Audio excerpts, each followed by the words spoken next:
Kia ora team, Claire here from My Mortgage. Today I want to talk a little bit about pre-approval and what the next stages are from there. So firstly, I've had a lot of questions in the last month or so about pre-approval and when you've got a bunch of different options, when you kind of need to pick your bank and what option is going to be best.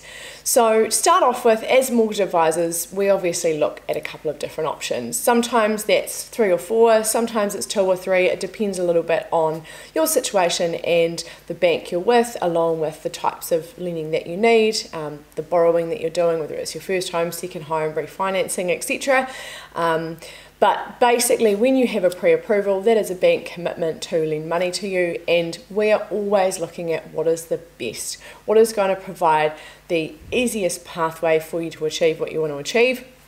So a really common one is that some banks will tick off certain conditions quickly, make it really easy for you, and others might ask for an additional pay slip or an additional bank statement or a couple of other things. And we like to look at, hey, is that going to make it easier for you now and in the long term? And then what is that bank actually offering in terms of rates, cashback, the overall offering that they have in their product suite as well. So when you're at pre-approval stage, usually we will have gotten a couple of approvals, sometimes not if you've got a lower deposit or you fit some different criteria, but if you do have a couple of options, you don't have to make that decision until you've found a property to buy and you're unconditional. And at that stage, we'll be looking at what is that bank option that's going to suit you best, what product is going to suit, and then give you some advice around fixing as well. So just so that you know, once you've got approval, that's your kind of ticket to go out and look for property. You can always talk to us if you're not sure about that process.